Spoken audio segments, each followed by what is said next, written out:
What is mentorship? Why does it matter? Why does it matter for doctoral students? We're going to talk about that today. Hello, lovely people. Hello, doctoral students. My name is N.HARV for those who may not know me, hence the name of my business and YouTube channel, N.HARV. I'm a book editor. I'm an 11-time published author with my signature book being Bookfluence, How to Write a Book to Position Yourself as a Leader in Your Industry. So I help educators and thought leaders write thought leadership books. I'm a traveling writer, and most importantly, why a lot of you guys are here. I am a fourth year doctoral student at Howard University, HU, you know. I'm saying that as a trigger.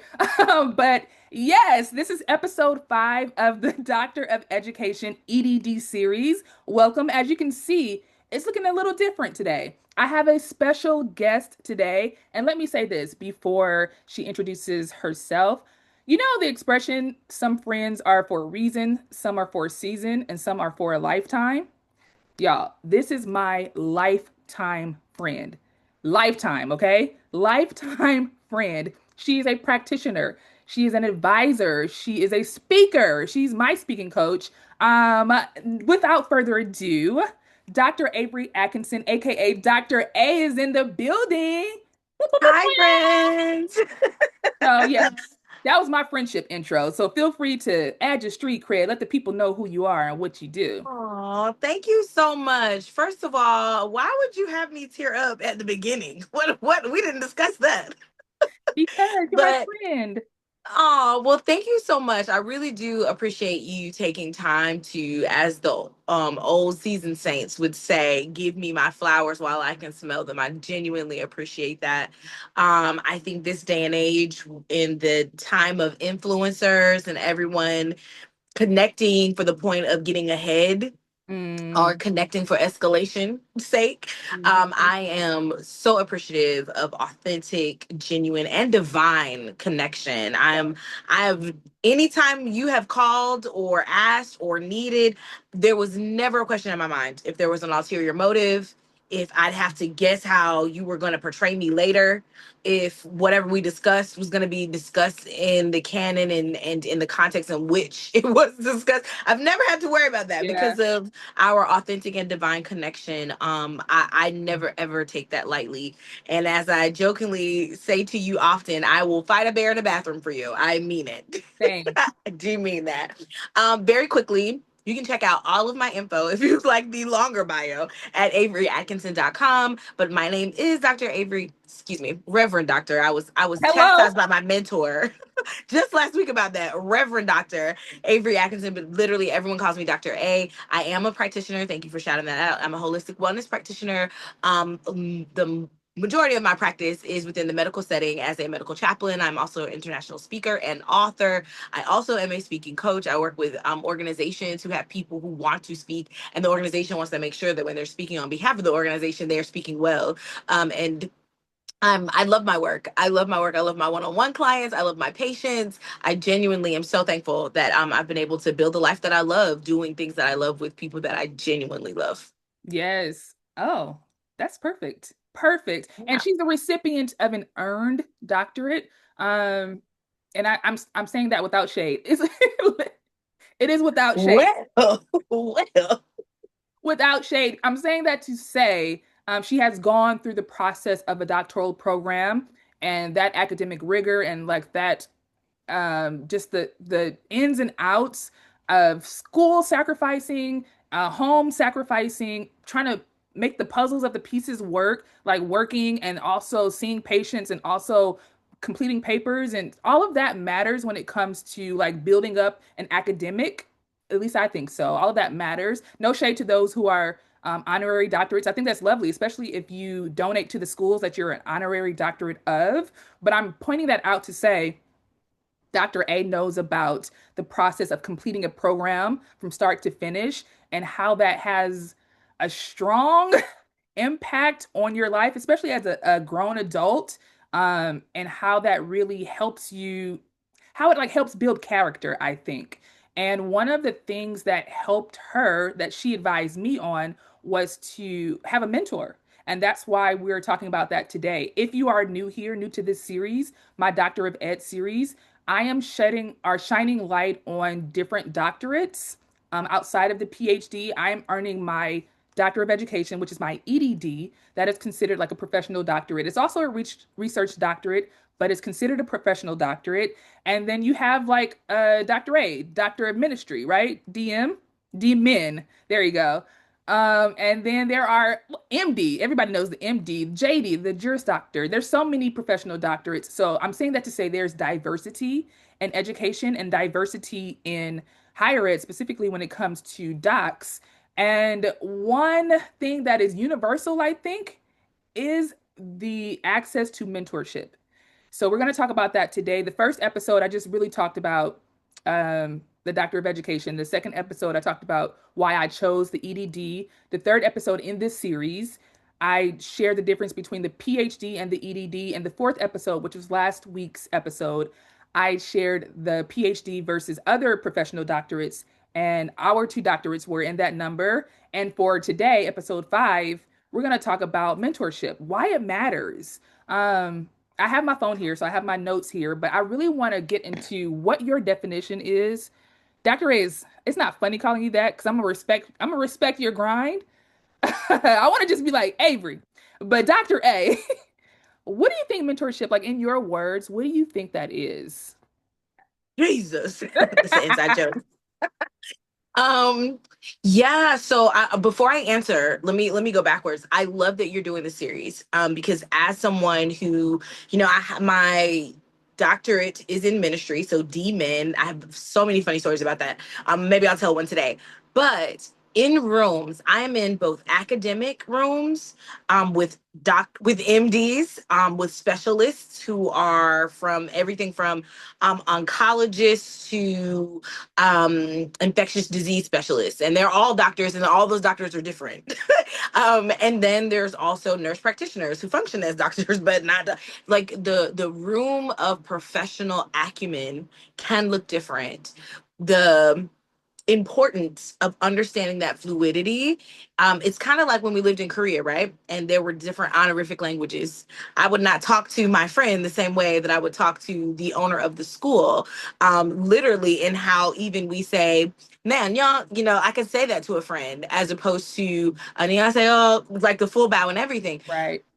The differentials in the doctorate, it is not a difference in respect, but it is an awareness of the time, effort, energy, and the scope of knowledge. Mm.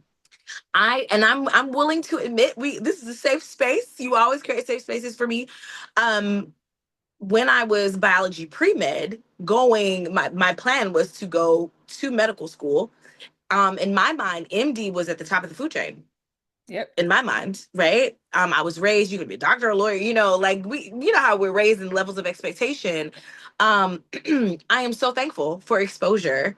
Now I know, yeah, a doctor is great, a general medical doctor is great, but the specialties is where the coin is. And the reason why is because there is extra time, extra intentionality, and a knowledge base that Mm. you have honed in on. It's like shooting a rifle, like a shotgun that sprays everywhere. You're gonna hit something eventually. Mhm. And then having an actual like sniper, a precise precision shot that you can make from a distance. That takes a specific skill. And so when you get into to the different types of professional degrees, that's what we're talking about, different skill levels that are shaved down and intentional within a niche. So thank you so much for doing this. Again, it was a learning curve for me. I am a doctor and it was a learning curve for me. But I'm thankful for that, and I respect people accordingly. And also shout out to the people who do get honors and do it the right way. And I think that that is also important to say, Mhm. because handing you a degree also comes with a level of expectation as opposed to just purchasing one, right? So that's a different conversation for a different day. But thank you for highlighting those things. And so to answer your question, you asked me the importance of mentorship or what What do mentorship you, is. yeah, what do you think it is? Like in your words, what do you think it is? Yeah, mentorship is an intentional investment and purchase into my vision. Mm. Um, there's a humility there where I have to allow myself to be taught in an intimate way because it's not the classroom. Hmm. And oftentimes you are not mentored. I would not advise you to be mentored by your family. So this is an outside person that you have to reveal private and vulnerable things to in order to grow and learn. A mentor is not a coach. I do make that distinction. When people hire me, sometimes they want a mentor, and I'm like, you paid for a coaching session. Those are two different things. I can coach you from the bench. I don't have to get into the game with you. I don't have to know about the uncle, cousin, brother's rabbit who ran away, and that's why you made this. That is not required when I'm coaching someone. Mm. I'm teaching you skill set, and I'm helping you hone those skills. But as a mentor, I do have a mentoring program. In my mentorship, I am in the thick of it with you.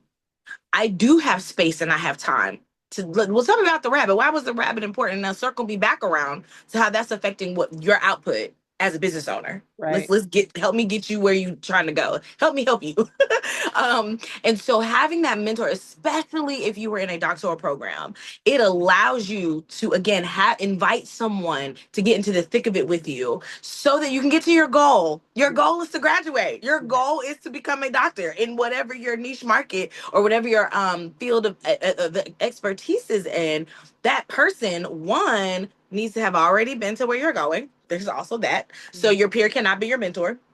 And also peers and friends are also not the same, but that's a different conversation for a different day. Um, but yeah, so your mentor needs to have surpassed.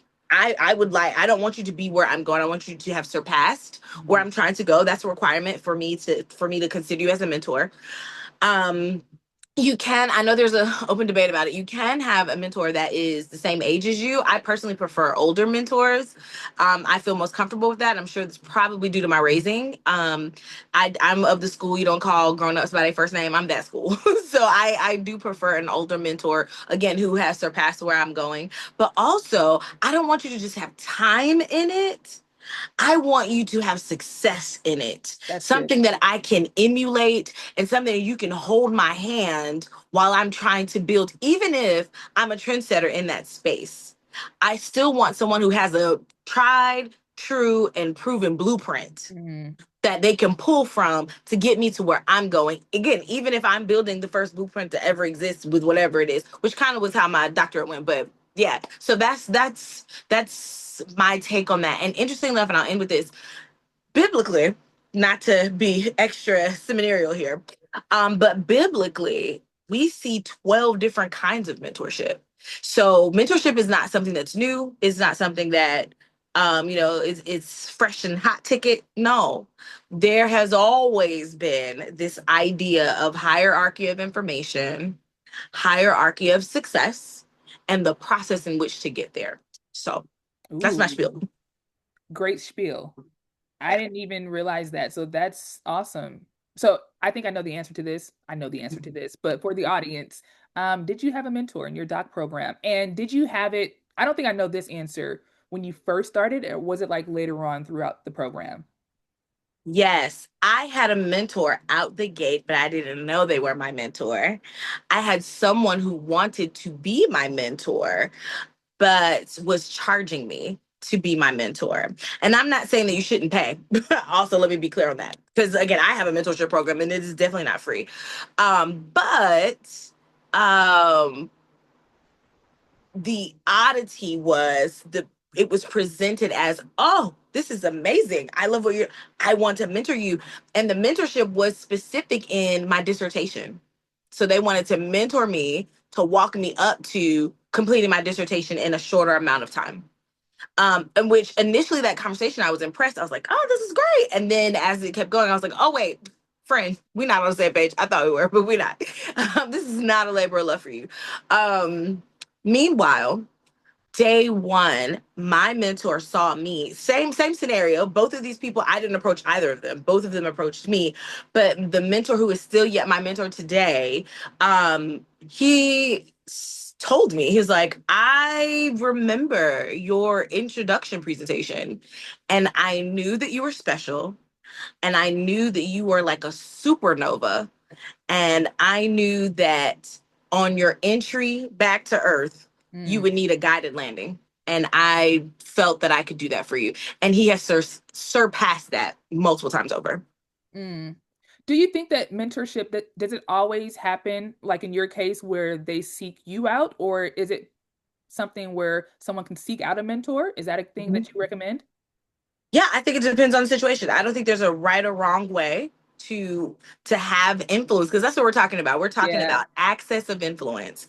And so is there a right or wrong way to be influenced? Absolutely not. I think it depends on the situation. Again, I happen to have people who approached me and I was able to pick and choose based on what I was comfortable with.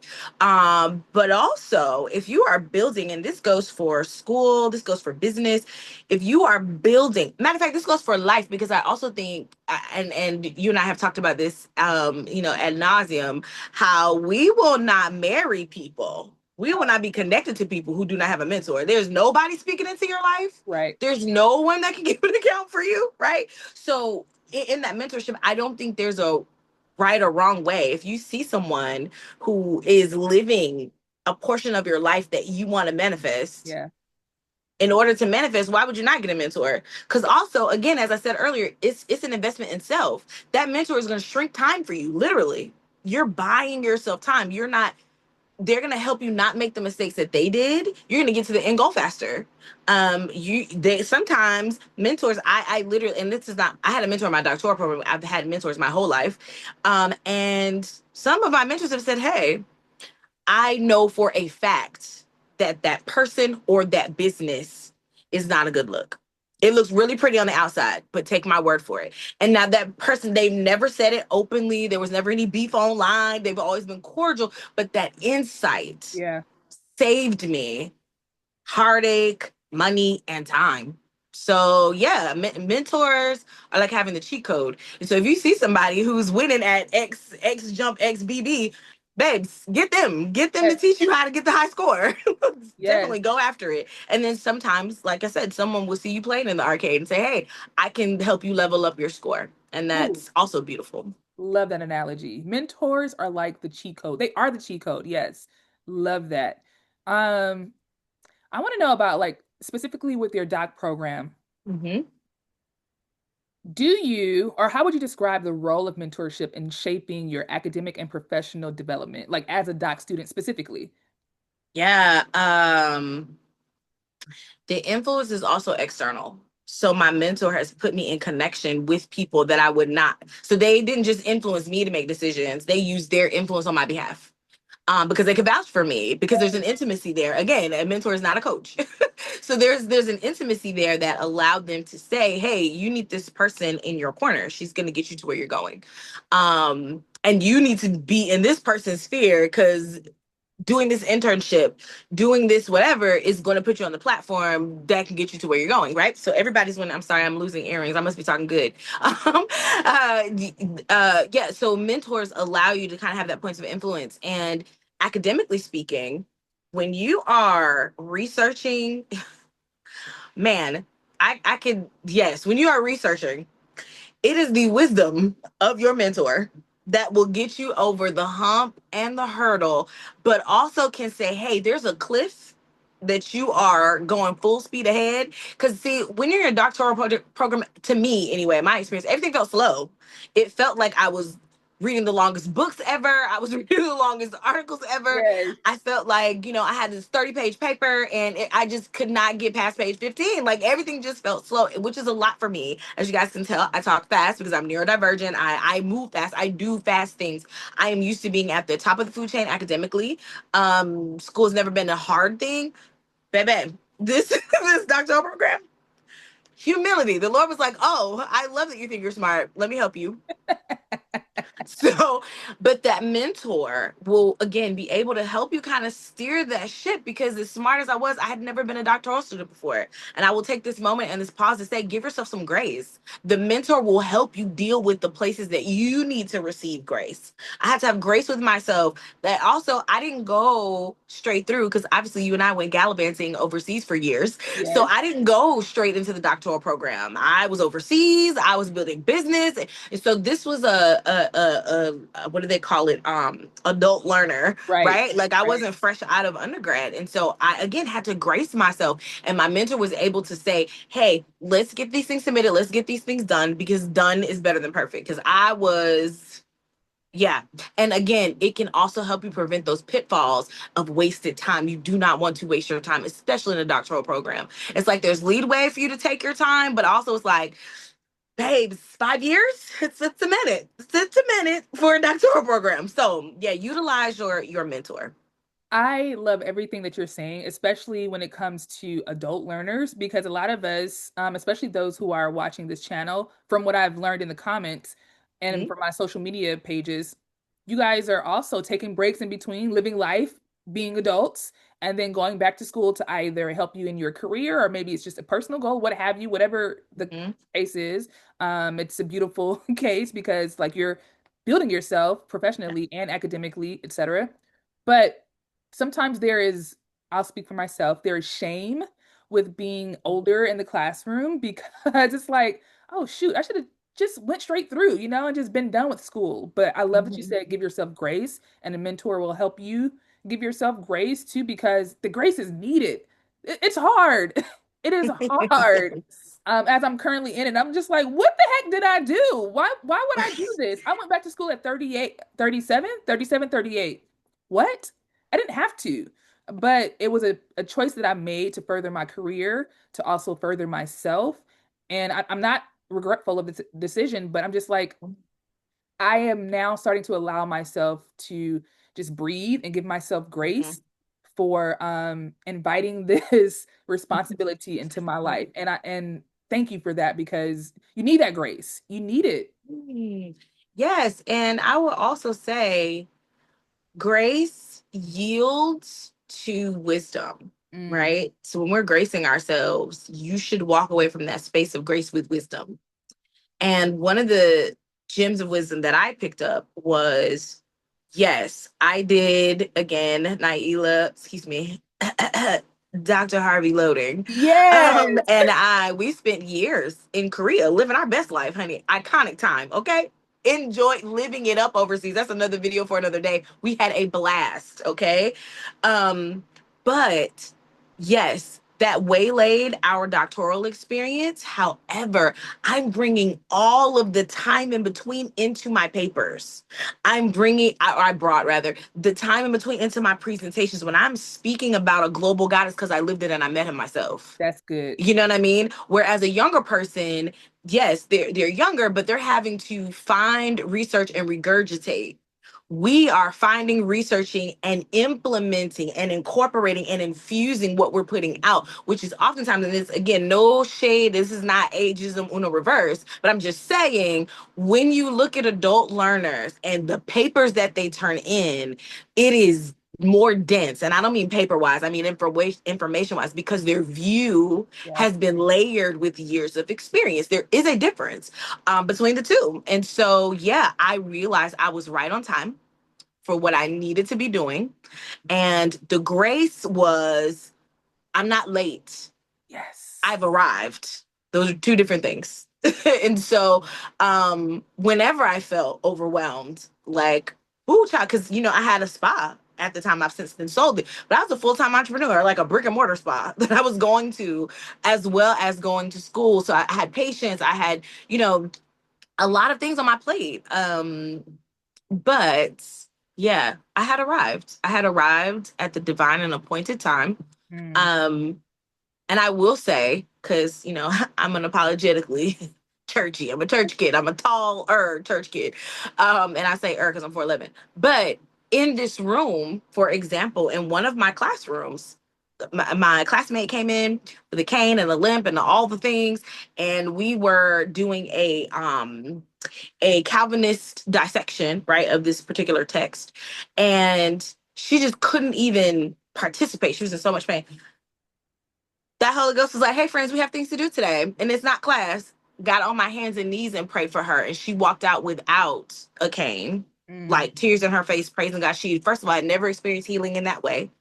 Secondly, obviously came in limping, left walking with no pain, feeling amazing. The other Wow. people in the room had never seen anything like that. Meanwhile, this was every day for me overseas doing missions work. So again, had I gone earlier, that moment wouldn't have happened. So again, when you feel overwhelmed, understand that you've arrived. Yes. And there is a purpose and there is a plan. And sometimes it goes far beyond, oh man, I started school late. You know what I mean? Like Yes. sometimes The delay was not denial, it was development.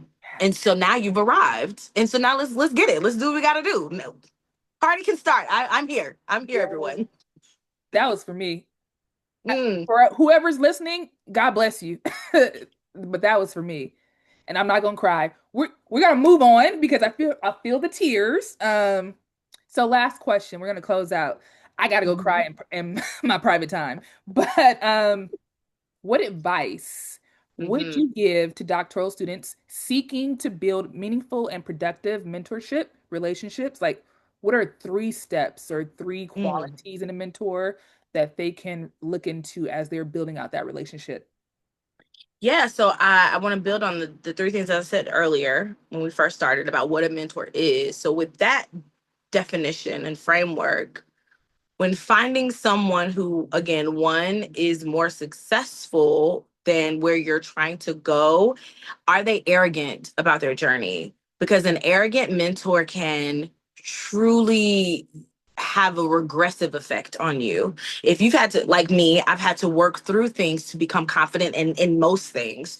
And an arrogant mentor would have sent me back to things that I've been in therapy for, you know? Mhm. So as much as I had to and still do humble myself when talking to mentors, you want to humble mentor.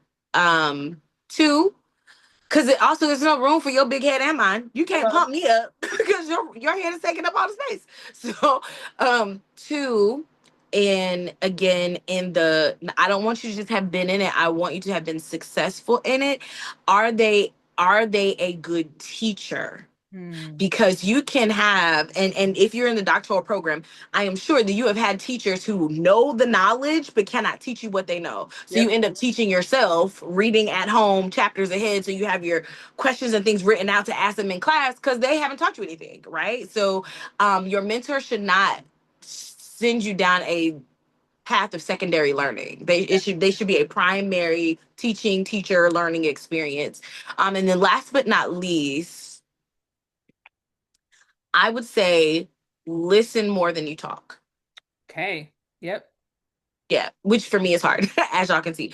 But listen more than you talk. Because if you're going to the person with wisdom, you taking up time with your lack of wisdom Mhm. is not going to be fruitful, right? We already know your ground is empty. You're talking to the person with the seed. Let them till the ground. But if you are constantly, oh well, this is what I don't have, and Yeah. this is the deadline, and then my teacher moved the deadline up, and then the chancellor did this, and then the dean of the program. Friends, get to it and let them speak. Let wisdom speak.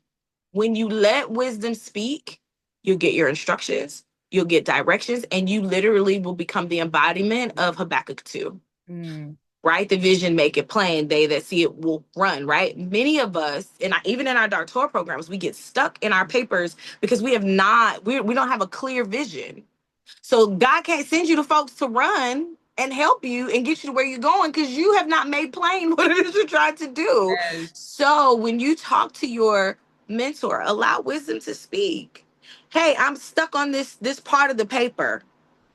I understand how these specific variables work together. So, for example, DMIN is a research, it is the ministry, it is the researching the ministry of what we would consider the theos of God, right?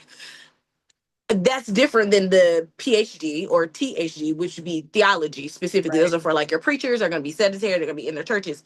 But when you're writing a D-man paper, that's not philosophy. That's not, well, let's see what John had to say. No, I need to know where John came from. I need to know what language he said it in so I can understand the context of what he's saying so that I can properly and hermeneutically break this down so that I can prove this point, right? Mhm.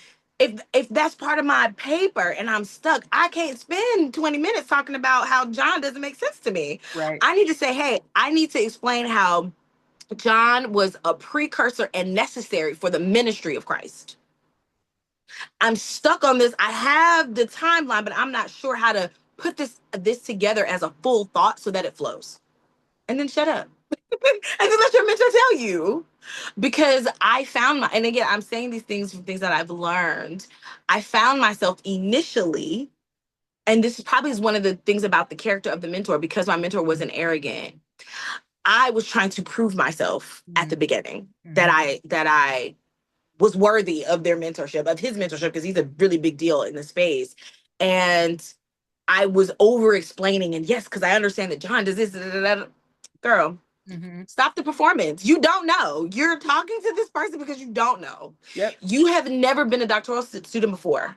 You've never written a dissertation before. You've not made a collegiate presentation before at the doctoral level. There's nothing you can tell him. Yep. Say what you don't know so you can be filled with what you don't know so that you can know it. So that would be my advice. Yeah.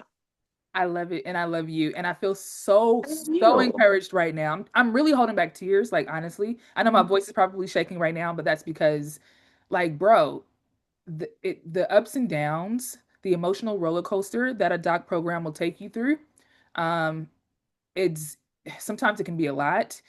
But I'm grateful for people who have gone through that process and who have come out on the other side and they're like, you can do this. And that's the beauty of mentorship. And I just thank you. I honor you and your expertise. I appreciate you for lending your time to come on my channel. And I can't wait to call you after this and just cry on the phone with you. For sure. Can I have like 50 seconds? Yes, Are we at 50? Okay. I want to encourage, I don't know where the cameras are, but I yeah, got I want to encourage whomever is watching, the first, and this is me putting on my demon hat, the first call, we have something in seminary, the law of first mention, right? So when you first see it, you apply it everywhere, you. because that is the framework, right? The first time we see someone anointed in the Bible was the decree to create. In your doctoral program, you literally have a carte blanche to create. Tap into your anointing. Mm, Don't try to do it in yourself. Even with your mentor, don't try to just replicate and make it surface. No. And whether you believe in God, a creator, a supernatural being, whatever your higher power is, the first inclination of anointing was to create. So tap into your anointing when it feels overwhelming, when it's not making sense, when you've read that book and that passage, man, when you got stuck on that passage that you're reading it, it's like, is this in English? Do I speak English? Because this is not making sense. When you get stuck there, take a step back. Let me create a point of understanding right here. Let me peel this apart and then braid it back so I can create my understanding so I can move to the next thing. Just be willing to be in a constant point of creation so that when you talk to your mentor, you're co-creating uh, what you need in order to produce. If you're stuck, take a walk around the park so that you can breathe and go back and create. So you can write it, and all you're submitting is pages of creation based on other people's creation. mm, That's we're co-creating information so we mm, can put it back out. And the whole point of the doctoral program is not necessarily to know everything, is to prove that you have the capacity to learn yes. and that you can replicate and explain what you've learned. As my mother used to say, Linnell, you do not know anything unless you can explain it to a doctor and a fifth grader. I have Yep. heard that my whole life. And so, as a doctor and someone who is in a doctoral program, tapping into that creative anointing, you get clever about what is this on a fifth grade level. Now that becomes the intro of your paper. Hmm. How does this fifth grade understanding affect someone going into high school? Now you have the body. Now that that high school student has matriculated from fifth grade to high school, how would they approach a doctoral program like me?